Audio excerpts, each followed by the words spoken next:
Hey everybody, welcome to the Inimitable podcast.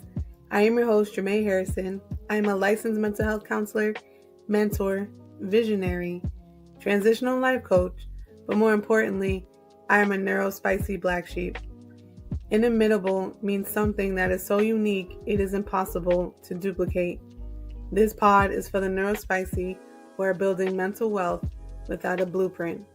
Every guest here, we're going to talk about some of those topics that other people don't want to talk about, but we're going to talk about it, whether it be about motherhood, Black men, whether it be about joining the force and being a mental health advocate. Either way, we're going to talk about it.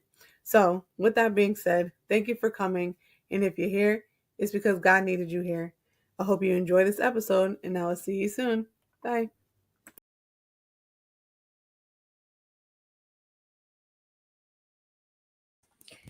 Inimitable podcast. Hello, all. This is me, your lovely host. I'm here with you guys, excited for what's to come. Sorry, my tooth is not making me happy. How y'all doing? Y'all excited? Oh, I'm supposed to shift my earrings. Change my earrings on camera because you know what? I can't because it's my podcast. Anyways, how's everyone doing? I'm going to give some folks some time to come in because we have a lovely topic today. Again, it's just me. I'm sure there will be some guests that are going to come on at a later date. Because, you know, I love to talk and have conversations with people. And when it's just me, I'm like, if y'all ain't in the comments, I'm just out here just chit-chatting and talking to myself. Which is cool, you know. No biggie. Because I'm here. Nonetheless, I'm excited for this conversation. This topic is definitely one that is real personal for me. As I am navigating a very difficult season in my life. And I want to share with people because I know I'm not the only one who's like life is lifing right now. I know I'm not the only one who feels weighted down sometimes, but also feels like, wait a minute, I can do life. And then sometimes you don't feel like you can. So this is for you guys. This is for me. This is healing for me just as much as it is for you guys. And I really hope that what comes from today can be just refreshing because we need to be refreshed, you know. So I'm going to give it like another minute and a half to see who's coming in. And then we're going to dive right into the topic. Because again, this is something that is, you know, personal. And it's something that I want to make sure that people will, you know,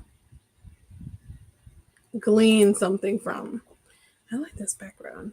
I'm changing a lot of things in the middle of this conversation and got my earrings on. A lot of things are going on, y'all.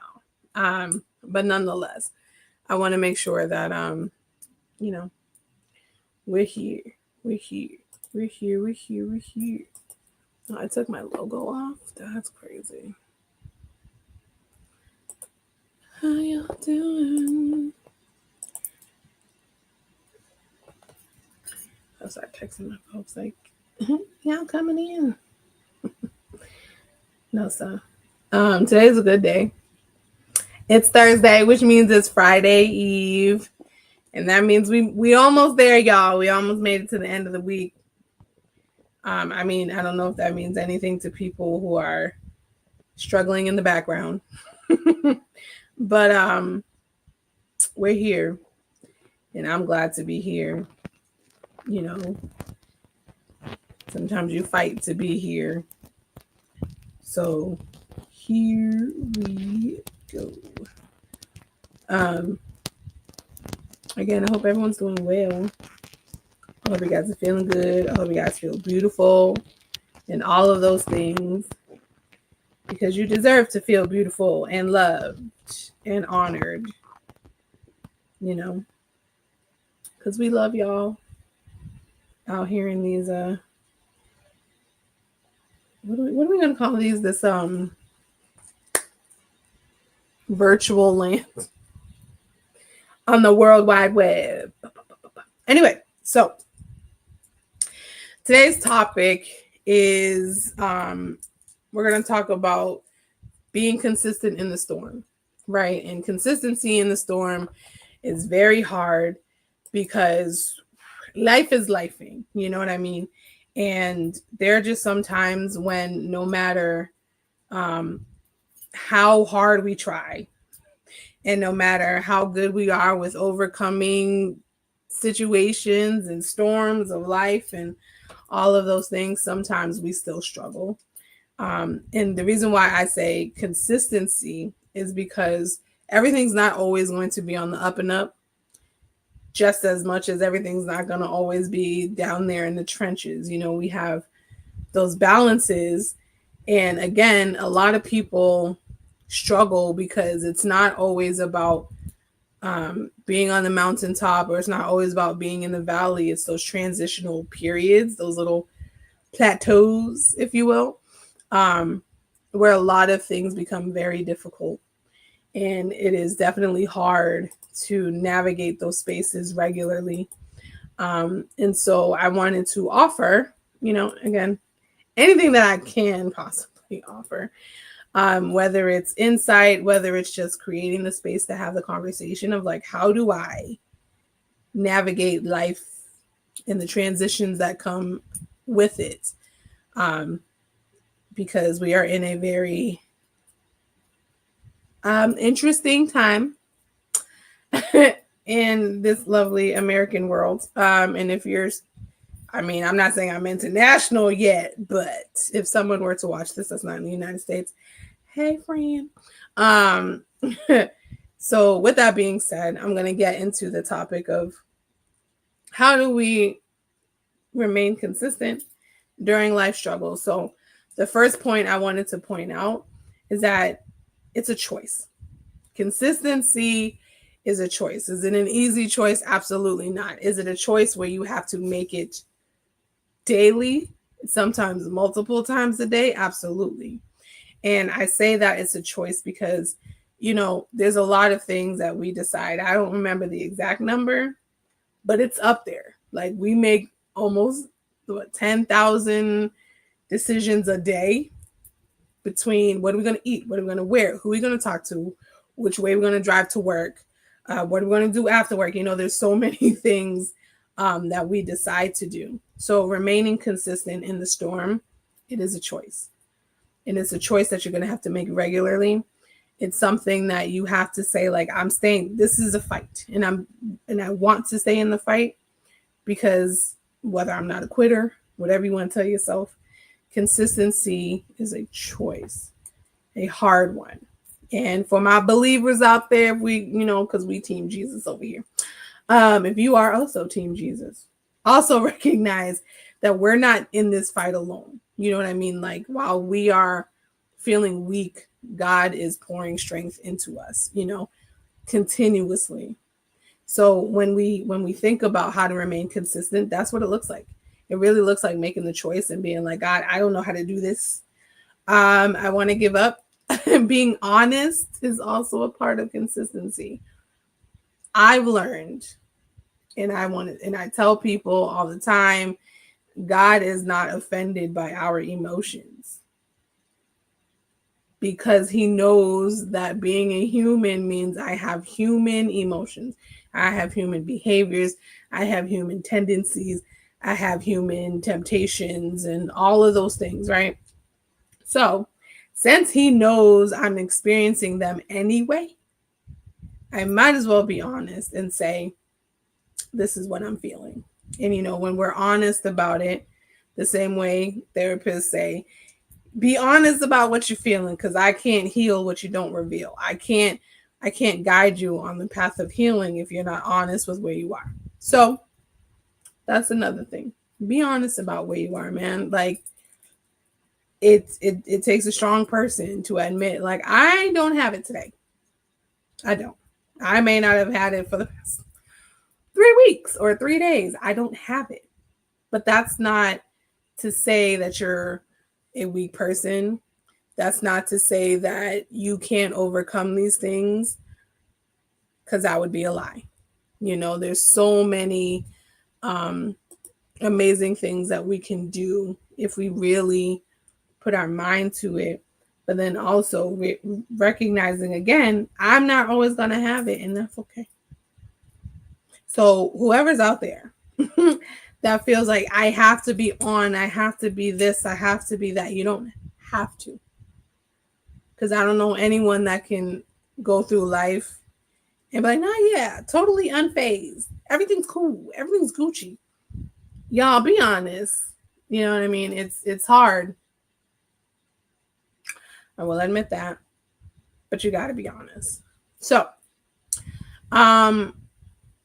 now, life storms, I don't know what it is about storms that really speak to me. Maybe it's just, I love a good metaphor. I love moments when, like, something, like, there's a representation or a symbolism of what you're going through, right? And storms are hard, like natural storms.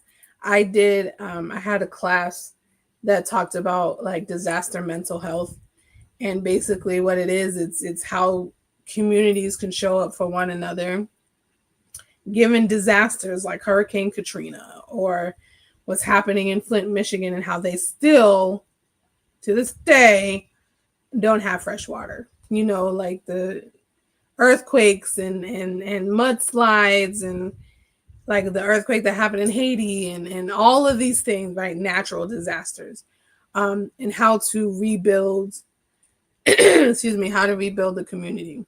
And that's hard because you lose a lot of things in a storm. You grieve a lot of things in the storm. You suffer through a lot of things in a storm. And that's hard. You know what I mean? Like, recognizing that going through a storm means I'm going to lose some things. I'm going to have to rebuild probably more than what I lost. And I'm going to have to do that with a fortified mind. And it's like, how in the world do you do that? And this is why community is so important in this thing we call life, because we can't do it all by ourselves. No matter how strong we are, no matter how independent, no matter how independent we are, we need community, because it's in this community that we're able to see ourselves better than what we feel. We have people who are going to validate and affirm us even when we don't feel it. Like, I literally sent a text message to some of my tribe yesterday, and I was like, yo, y'all, I appreciate you for sticking with me. I appreciate you for being here with me, for loving on me in my most unlovable moments, for calling me beautiful in my most ugly moments. You know what I mean? And people don't realize how much that means to somebody like me, who's constantly pouring and giving, and people are saying amazing things about you, but you don't feel as amazing as those comments are. And so you just kind of like, thanks, I guess. But again, the tribe will remind you of who you are. Despite of what you're going through, they are there to remind you, this is who I am. This is who you are. Sorry. And so going through these storms and remaining consistent means, who do I got with me? You know what I'm saying? Like, sometimes I can't hold myself together. And it reminds me of a story in the Bible that when the Israelites were fighting against, I believe it was the Canaanites, and God told Moses, as long as your arms are up, Israel will remain victorious. And sometimes we find ourselves like Moses, where it's like, I'm gonna keep my hands up, like, I'm gonna, whatever you say, I can do that. But then sometimes, again, because we are human, we have weak moments. And so in that story, Moses' arms got tired, so he had I think Aaron is his brother on one side, and I believe it was her on the other side, who are holding his arms up so that they can remain victorious in the battle. Right? We need people. In another story in the Bible, when this man, he couldn't walk, and his friends were like, hey, we're going to get you to Jesus, and we're going to get you to him, right? Jesus is in a very crowded, small house, and every entrance, every window, every door was packed. There was people everywhere. So they was like, well, I guess we're going to have to go to the roof and rip the roof off, lower this man right in front of Jesus in the middle of his sermon, interrupting Jesus while he's doing his Jesus thing. And they said, well, there you go.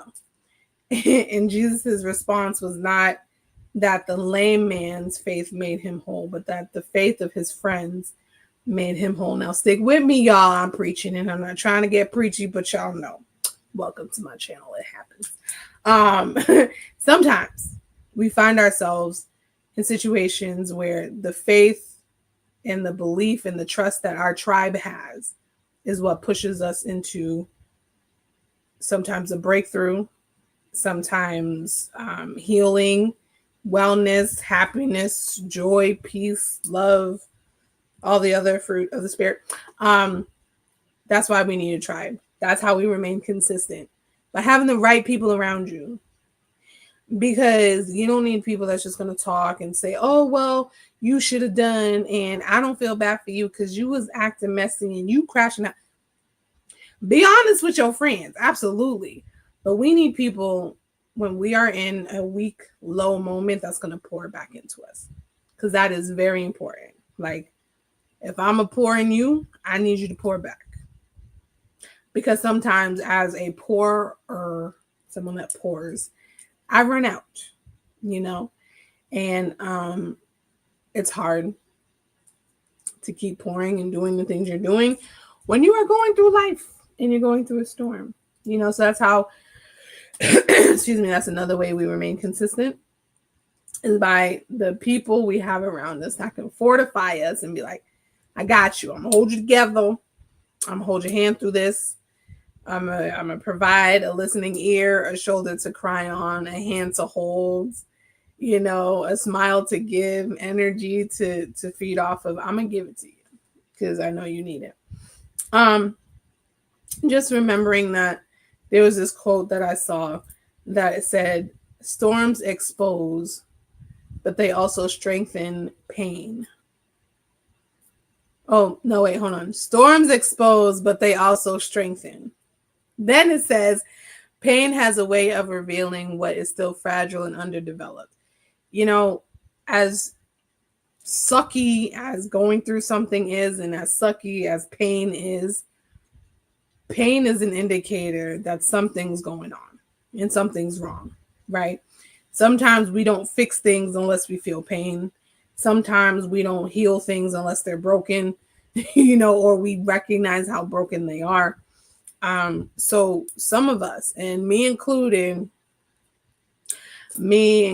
I have realized, as much as I hate pain, physical, emotional, spiritual, hate it. I am a baby sometimes when it comes to pain. But one thing I've learned is to look at my pain different. I look at pain now as indicators, as warning signs, as like, hey, Jermaine, you should be paying attention to this thing. Now, physical pain, obviously, if I have a headache, that's an indicator. Maybe you need to drink some water. Maybe you need to sit down. Maybe you need to put the screens down and just sit, right? Spiritual and emotional pains are also reminders like, girl, something's going on, and I'm gonna need you to pay attention to it, So as much as I hate pain, sometimes it's necessary. Sometimes it's a wake-up call that I didn't know I needed, but I asked for at some point, but here we are. You know what I mean? And sometimes it helps us to assess where we are in life. And it's crazy to think that that's what pain can do, but it really can. Pain will show us some things, and have a sitting down with self and be like, self, and yourself say, And between the both of y'all gonna sit there and be like, okay, that's what's going on. Okay, I can see that now. Sometimes we need pain for clarity purposes. I never ever in my life would have said like, nah, yeah, pain is okay. Pain is good because it shows me where I'm at and it'll help me move forward. It'll help me move and understand the lessons that I need to learn about myself or about the world or about God or about the people around me. Because listen, okay, some people that we are interacting with, some of them are toxic. Some of them have overstayed their welcome. Some of them are no longer conducive to the places we're trying to go, right? And sometimes inflicting like pain will help us to see like, oh, so that's who you are. Because I don't know if you guys realize that, but you find out who's really with you when you're going through something. When you're going through a storm, you really know who got you back, right? Because a lot of people do a lot of this. I got you. Like, and they do this at funerals and stuff. They're like, if you ever need anything, I'm here for you. If you ever need something, I got you. And then you go through some things and they're just like, oh, you call them and, oh, sorry, sis, I'm busy. Or like, yo, bro, help me out. He's like, yo, bro, sorry, but like stuff happens, and we acknowledge stuff happens and everyone isn't always going to be available. We get that, that's why we need Jesus. You know what I'm saying? But there's something to say about the integrity of a person who's able to show up for someone who's going through without having expectations of like, all right, I'm gonna show up for you. But like when it comes to when I'm struggling, like you gonna have to do the same thing. Some people out of the kindness of their heart show up. And we appreciate y'all. You know what I'm saying? Because you don't know and you underestimate what your presence means for someone who's going through something. I just wanted to put that out there. I had a client earlier who had asked me, so how do I remain consistent? And I was like, girl, I was like, well, ironically, I'm about to do a podcast episode that talks about how to be consistent in the storm, right? And what I told her, and this is what happened for me, and I share this with everyone. If you find out what your why is, staying in the fight becomes a lot easier.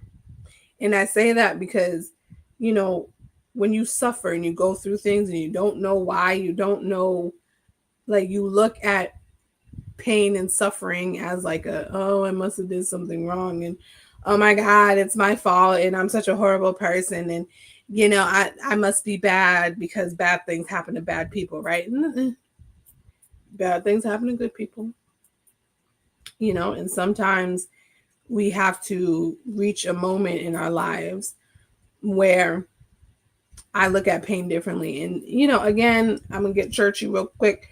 One of my favorite scriptures in the Bible is when Paul petitioned God. It was like, hey, God, this thing in my flesh, it hurts. Now I'm going to need you to remove it. I don't want it here. I need it to be gone. Remove this thing from me, right? And he prayed to God 3 times. Now, God's response when I initially read this, I was like, that wouldn't have worked for me. He said, my grace is sufficient for you. When you are weak, that's when you are made strong through me, right? And I would have been like, sir, I didn't ask you for your grace. I asked you to remove this thing. I don't know what your grace has to do with me being in pain. Thank you, but like what? And essentially, if you keep learning about Paul's life, he also gets to a point where he says, I know how to suffer and I know how to succeed. In all things, I know how to be broke and how to have money, how to be hungry and to be full. He's like, I've learned these things, and then everyone knows the scripture, I can do all things through Christ that strengthens me. They love to quote that part, but forget that in order for Paul to get to that part of I can do all things through Christ that strengthens me, he had to recognize I've learned how to keep going no matter what situation I'm in. Which means he had to learn that suffering isn't always about something being taken from me. It's not always about losing things. Does that happen? Yeah. Is it a reality? Yeah. But also, there comes a point where you're like, oh, maybe I need to be prepared for what's to come. You know, because I love how God is intentional, and I love how he's able to say, like, hey, listen, I know what you're about to enter into. I know the type of fight you're going to have to fight, the type of people you're going to have to encounter, the type of strength and mental fortitude and spiritual fortitude and all of these things that you're going to need for this next thing. And what he does is he prepares us for that next thing. He doesn't just throw us in it and be like, well, you're here, figure it out. And he's like, what you don't realize is everything that I'm doing here prepares you for there. And I'm telling y'all, this is real true for me. Because, again, I told y'all, I don't like pain. I don't like her. We ain't friends.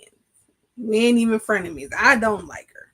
But I've learned to look at pain differently and understand if I'm praying, God, I want to do something bigger and better, and I want to be great, and I want to be able to reach more young people and reach more women and reach more communities and help them heal and process and go through the things that they need to go through.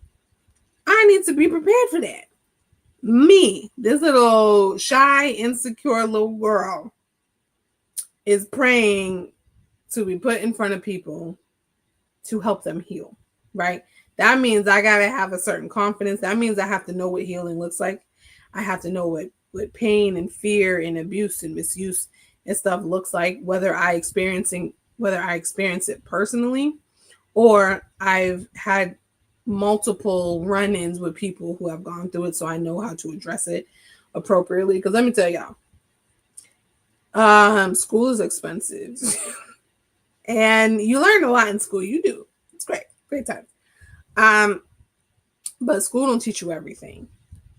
And so since it doesn't teach you everything, sometimes you learn through experiences, you learn through having conversations with people, and this is how you develop the skills. That's how I developed the skills. And I'm not saying I'm an amazing counselor because I'm tuning my own horn, but I will say my skill set and my ability to be effective is one, because of God first, but then secondly, because I meet people where they are and I understand people from a different perspective and I walk with them. If y'all are in the dirt, I'm getting in the dirt with you, because I'm trying to figure out, first of all, why are we in the dirt? What's so appealing about this dirt? And how do we get out of it? You know what I'm saying? And so we have to recognize that pain isn't all bad. Sometimes it's preparation for that thing that's to come. So again, knowing what your why is allows you to keep going. My why, and the reason why I keep enduring, is because I know, first of all, God has something bigger for me on the other side of this. And once I get to the other side of this, there's going to be young people and women and probably even men, families, couples that are going to be able to learn something that I'm going to give them, or that God gives them through me. And that matters. Seeing another person heal and seeing another person find hope again, and to dream again, and to smile again, and to find purpose and meaning to their life that didn't exist before, that matters to me. And if I can be, a conduit for healing or wellness or happiness or joy or hope again, that I will go through what I have to go through to see that happen for somebody else. Because I remember when I needed some stuff and I'm like, Lord, you're gonna send anybody or you're just gonna do this thing alone? Like there were times in my life where I wished that I had someone to scoop me up and be like, Jermaine, I got you. And I know you're feeling this kind of way, and I'm just here to listen, and you can vent and say what you want to say, no judgment. You know what I'm saying? People judge, they do, but it's refreshing to know that there's people out there that see you for you and that want to be there because of who you are, not just for what you do for them, but for who you are. So knowing your why, because storms will remove some things. Storms will strip you of things. Storms will have you second guessing yourself, what you're doing, why you're doing it. But again, knowing your why, it anchors you into, all right, I may weeble wobble, but I ain't gonna fall down. For my Gen Zers, it just means, you can knock me around, but I ain't gonna stay down. Or y'all be saying different things, Gen Zers. Love y'all. Really do. But y'all's language is different. Anyway, another way to be consistent is that we have to normalize that, again, these peaks and dips are going to happen. Don't be shocked by them. They're going to happen. You know what I mean? I think some people, and we hear often, healing is not linear, meaning it's not always going to be on the up and up. Healing is not always going to be on the up and up. It's not. Sometimes we're doing really great, and it's like, we crash out. And then it's like, oh, crap. Dang it. Messed up. Shoot. Then you got to get yourself back up. And then you're like, all right. I found my rhythm again. And that's just the thing. You got to find your stride or your rhythm as you're progressively moving forward in this thing called life. During a storm, after a storm, before a storm, I heard a preacher say, in life, you're either doing these one of three things. You're preparing to enter into a storm, you're in the middle of a storm, or you just came out of a storm. So it just sounds like no matter where we find ourselves or what we do, we are always going to be preparing for a storm, in the middle of a storm, or just coming out of a storm. And so because these are the guarantees of life, right? We are going to have to develop the skill sets and the strategies and the coping skills to be like, all right, well, what season am I in? Am I in preparation mode? All right, let's strap up our boots and be prepared for whatever is to come. Like, this is going to be hard. This is going to be a fight. I'm going to get knocked down, most likely. But I'm going to keep going. I'm going to find the skills. I'm going to find the people. I'm going to find the knowledge, the wisdom, the awareness that's going to allow me to keep going. Because again, progression or movement doesn't always equal progression, right? It's equivalent to being like, oh, I'm running. It's like, baby, you on a treadmill. You ain't going nowhere, but you're moving. And a lot of people are like, oh, I'm busy and I'm hustling and I'm doing this and I'm knocking this out and whoop, whoop, whoop, whoop, whoop. It's like, yes, that doesn't always equate to progression. It doesn't always mean you're healing. It just means you're busy. It doesn't mean you're growing. It just means you're busy. So there's a lot of things that we are going to face. There's a lot of things that, we are in preparation for or enduring currently. But the whole point is to remember, as crazy as it sounds, something in my life needs me to go this way. And again, churchy, I'm gonna get real church. It happens. Another one of my favorite scriptures in the Bible is found in John 4. And it talks about the woman at the well. And historical reference, Jesus is a Jew, right? Samaritans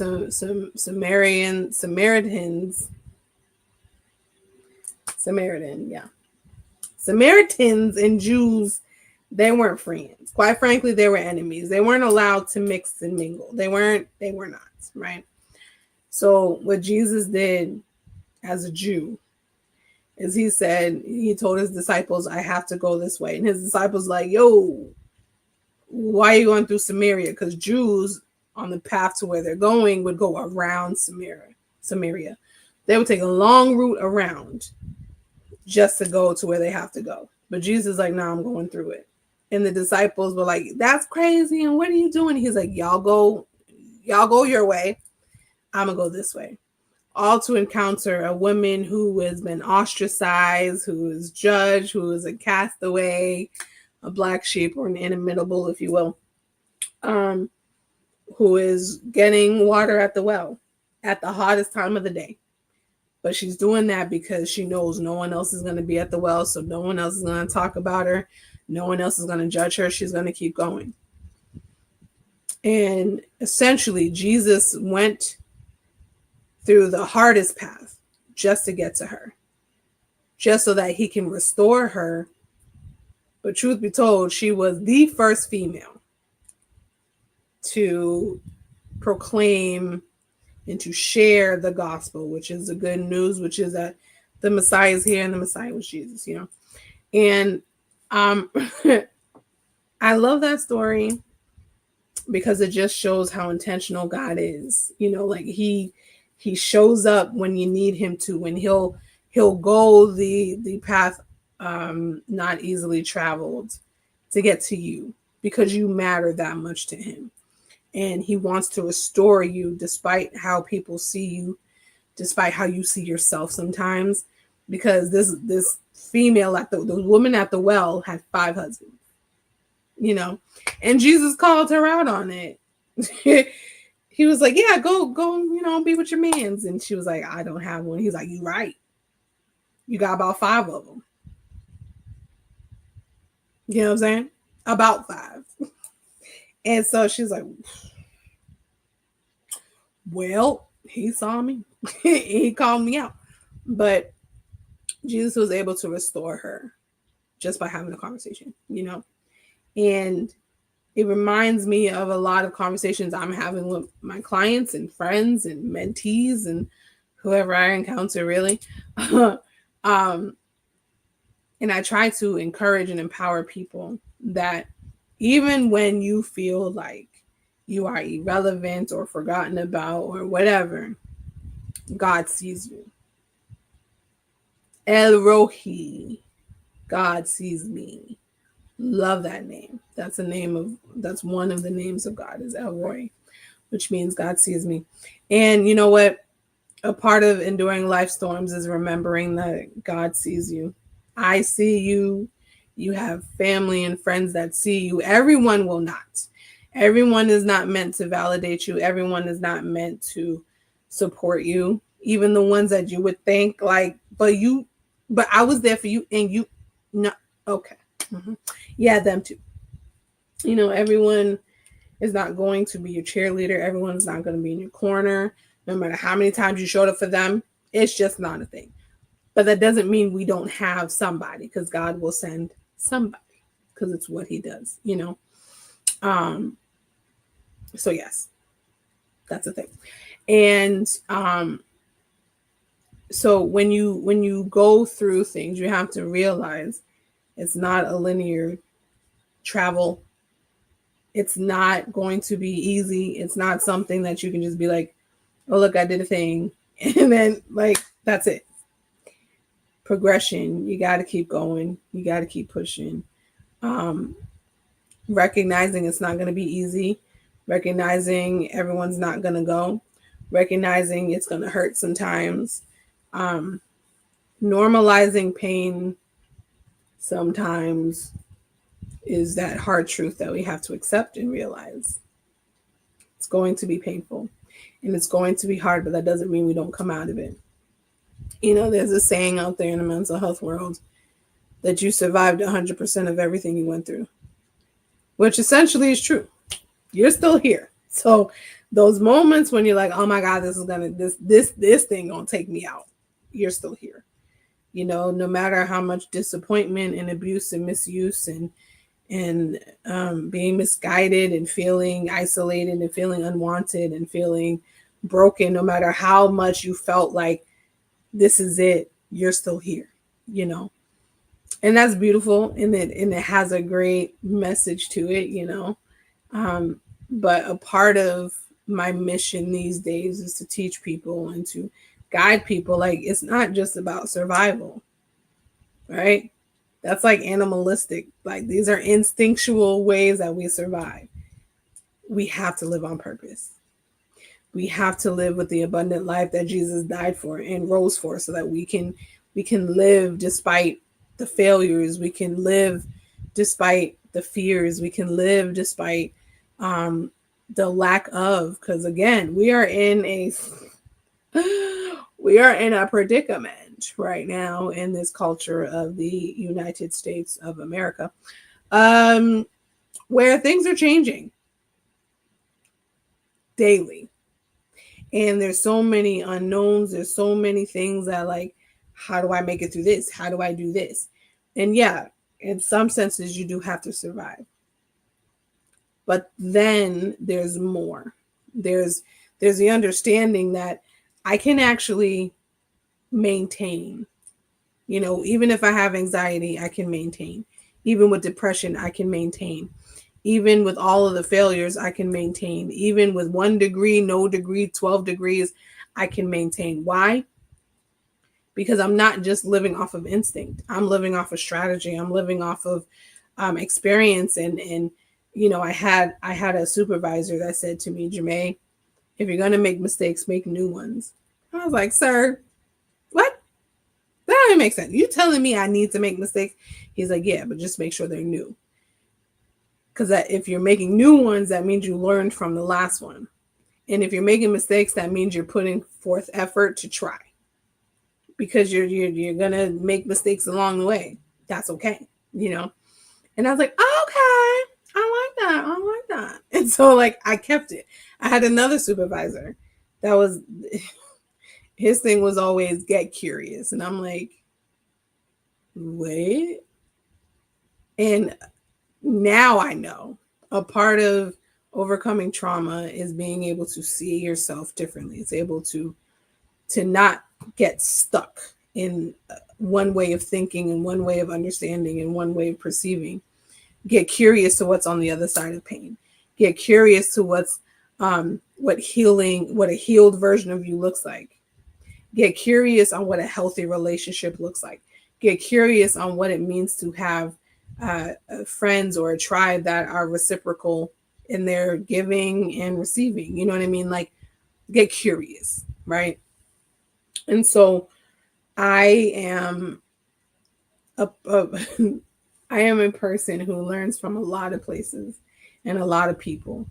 And because of that, I've learned how to configure a life where it's like, despite what I go through, I'm going to keep going. There is no quit.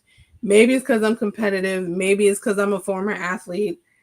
Maybe it's because I'm a child of God. Maybe it's all of the above. You know what I'm saying? But I can't quit because I know what's attached to me.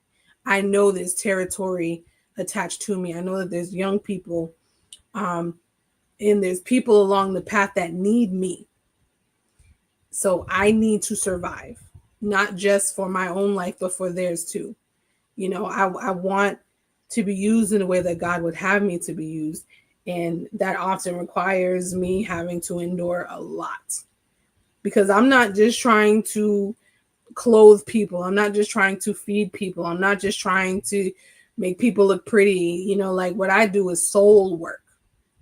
And sometimes the soul is just so mixed. Like, I'm learning about living with dichotomies or living with dissonance. Dissonance, by definition, is a clashing of sounds, meaning there's no harmony. right?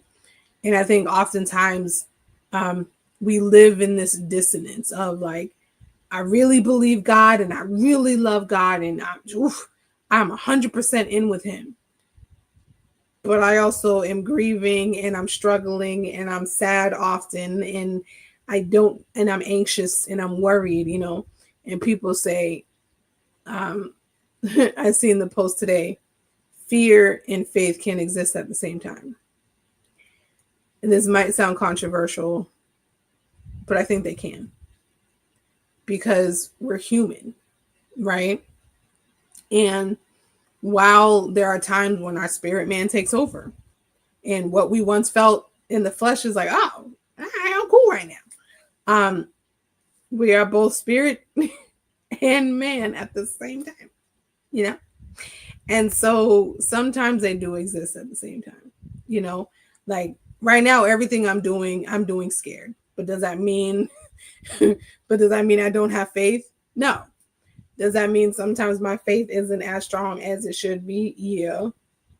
But oh boy, do I believe God. I believe God so big that I feel like every penny of debt that I owe, he can take it away. Or he can teach me the strategies and the skills and the resources to be able to pay it off. Either way, I trust God for all of it. I trust God that everything that I lost, he is going to double and some. I believe that. Everything I'm doing, for the most part, I'm scared because I'm like, this is new. I don't know how to do this. I don't know how to be a business owner and a homeowner and have responsibility and be an adult and be a dog mom and be someone's girlfriend. I don't know how to do all this. Like, this is new. There's no blueprint for this, quite frankly. And if there was, someone didn't pass it to me at the table. So yeah. So like there's so many new things and it's scary. But oh boy, do I believe God. So this dissonance that we're often in is a part of the story. But it's like, once you realize like, yo, I was scared and I was struggling, but I made it. It gives you a little extra, your shoulders are squared back, and it gives you a little extra je ne sais quoi, because you're like, wow, I'm here. Before I moved into my condo, I remember being in my mom's house on my bed crying. And I was like, one day I'm going to be able to be like, wow, I'm going to be sitting in my new house with a cup of coffee at my dining room table. And I'm going to be like, wow, we made it. We're here. And I will never forget that day because oftentimes I'm sitting in my condo with a cup of coffee at my dining room. It's not a table, it's an island in the kitchen. But nonetheless, and I'm just like, wow. I don't know how we got here. I'm grateful that we're here, but this is new, I don't know many homeowners in my family on my mother's side. I don't know many business owners on my mother's side. So this is new. This wasn't modeled before me in my family. So it's like, this is new stuff and it's scary doing new things. But we're here. So this is how we remain consistent. It's recognizing this is tough and this is hard. And there's often going to be a dissonance or a dichotomy that I'm operating in, but yet and still, I'm going to make it and I'm going to keep going, A talking point that I have is grace and grit. Okay. And we need grace to set a pace, and we need grit to keep going.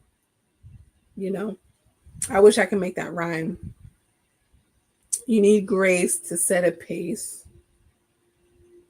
You need wit and keep the grit. I don't know. That was cheesy. Anyway, moving on. So basically, grace and grit. Grace, we often are more harder on ourselves than we need to be. Sometimes we are our own worst enemy. Sometimes we make things way more difficult than we need to. And we need to give grace. Like, okay, yeah, we messed up. Okay, yeah, this wasn't my greatest work. Okay, yeah, I crashed out about a few times.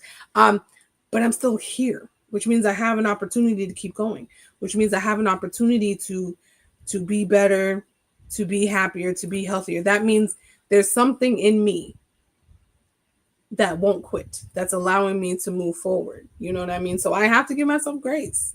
You know what I'm saying? You're not going to be perfect. Perfection is not a destiny point.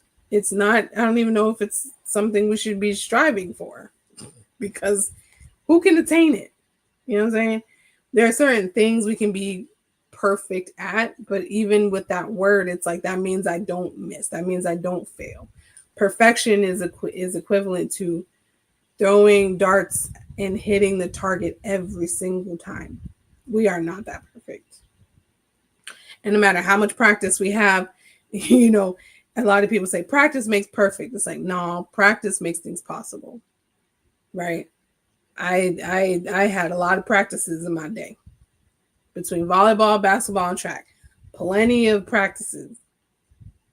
I wasn't a perfect thrower or a perfect volleyball player or a perfect basketball player. I'm not even a perfect teacher, preacher, minister, counselor. I'm not perfect. But I am possibly doing some great things, you know, and that's okay. You know, I don't have to be perfect. I don't have to be the best. I don't have to be number one. I don't have to be always right. I don't have to, you know, have 100% retention rate, you know, meaning like I never lost a client. I never lost a friend. Like, come on. I'm going to lose some things. Okay. It happens. But the heart of a true champion is not how many times they win. It's how they handle their losses. Learned that from one of my coaches. Which one, I don't know, but yeah. So grace. Give yourself some grace and recognize you're going to mess up. And it's okay, but this is how we remain consistent. Because if I give myself grace, that means like, ooh, girl, that was ugly. That was bad. Probably shouldn't have said that. Probably shouldn't have done that. But okay, all right.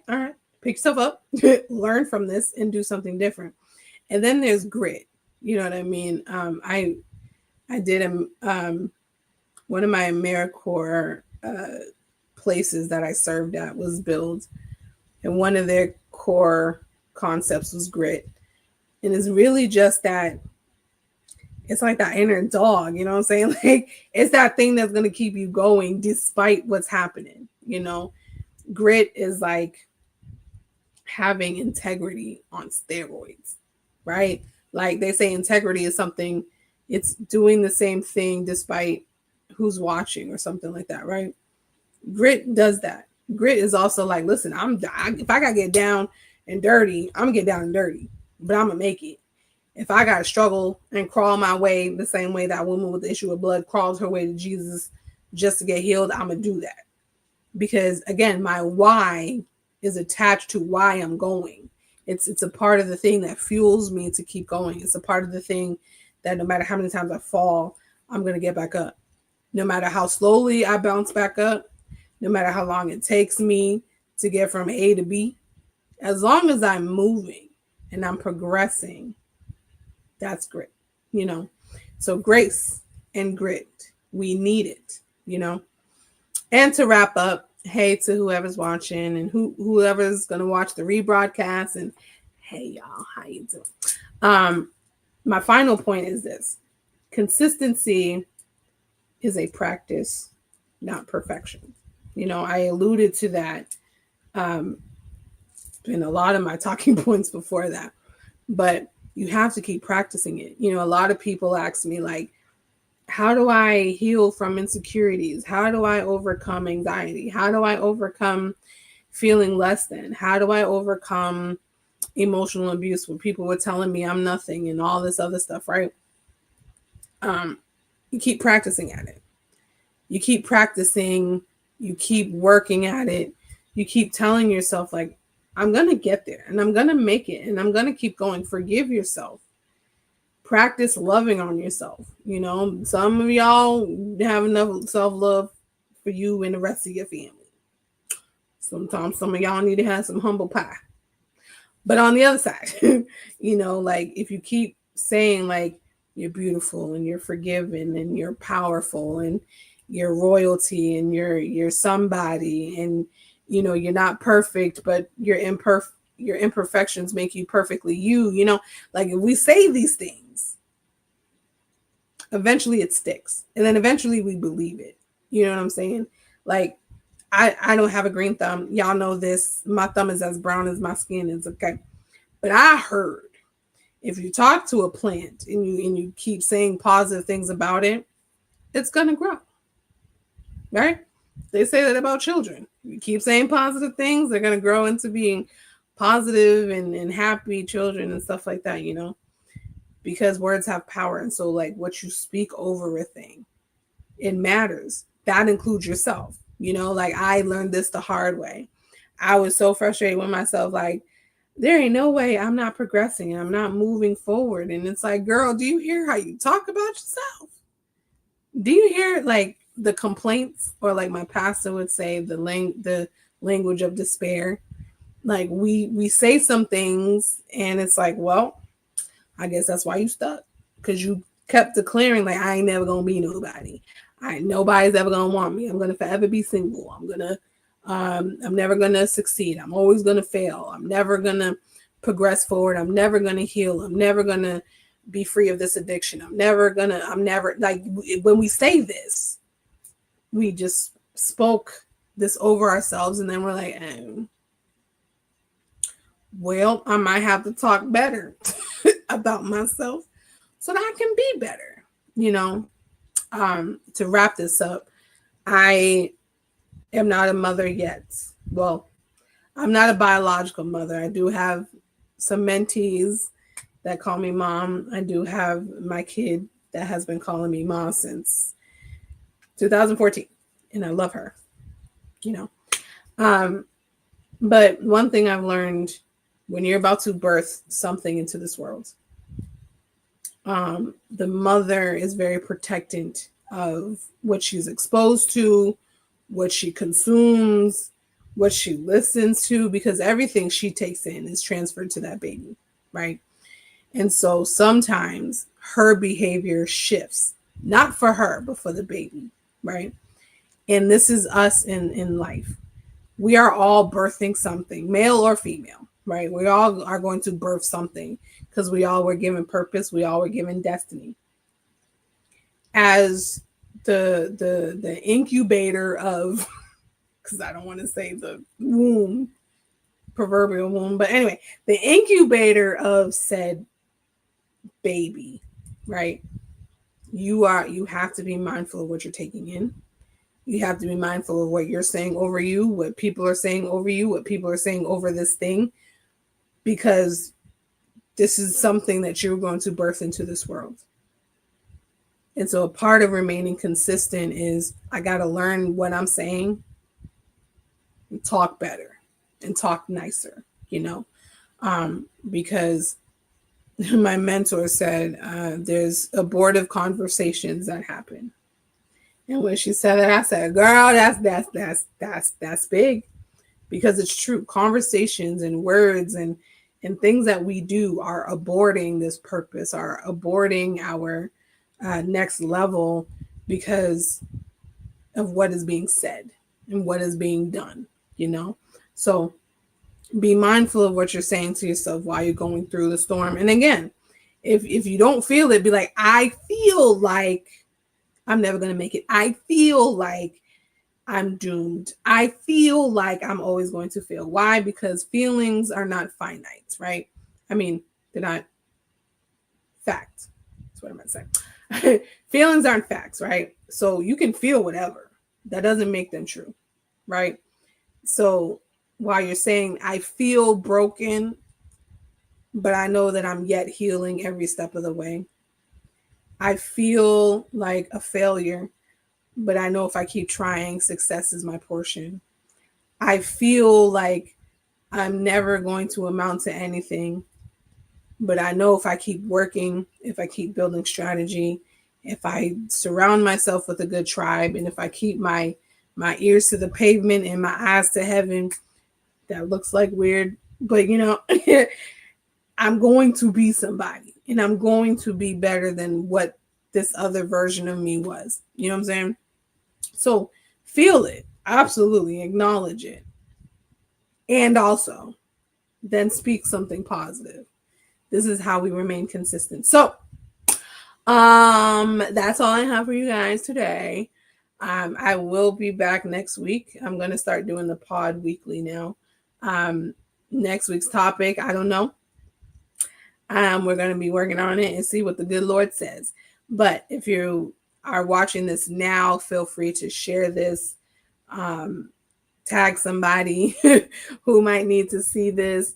Because again, we're in this together, y'all. This is your safe space to learn together, to grow together, to heal together, so that we can live on purpose, in purpose, with purpose. All right, guys. So as I say all the time, stick around because there's a 2-minute outro video that has some announcements, that has some lovely things that are coming up from Fighting Chance Counseling Services, LLC, and Jermaine Harrison with those letters behind it. Soon to be letters in front of her name and behind her name. That doesn't make me anybody too special. That just means Sissy Pooh be working hard and has a lot of debt to pay off. But I'm doing things. All right, guys. Be blessed, be beautiful, and remember, you're going to survive this storm. And now you know how to be consistent in it. All right, guys. Hey, guys. Thank you so much for coming back to my channel to watch the Inimitable podcast. This podcast is for those who may feel unseen, unheard, unrecognizable, misunderstood, all of those things, right? So thank you for coming. We're going to do this every other week, okay, for Therapeutic Thursdays at 7 p.m. Eastern Standard Time. So, you know, if you set that little bell, click that little bell to subscribe, you will find out what we have going on. I just wanted to create this space so that everyone knows who they are, remembers who they are, discovers a safe space where you can emote, where you can feel, where you can connect, you know what I'm saying, and be in the comment section, because I do, you know, reply back to you when you're in the comment section. So thank you guys for coming, and stay tuned for the flyers that are coming, because I do have a mental health affirmation coloring book out. I also have a journal called To the Other Side. This is for people who are stuck in that in-between season, or the hallway season, like we like to call it. But sometimes those hallway seasons look like a wilderness, if you know what I'm saying. So stay tuned. Everything is on Amazon. Thank you for coming to my YouTube. We got stuff coming on Patreon. So stay tuned. Thanks for coming, and I'll see you guys later. Bye.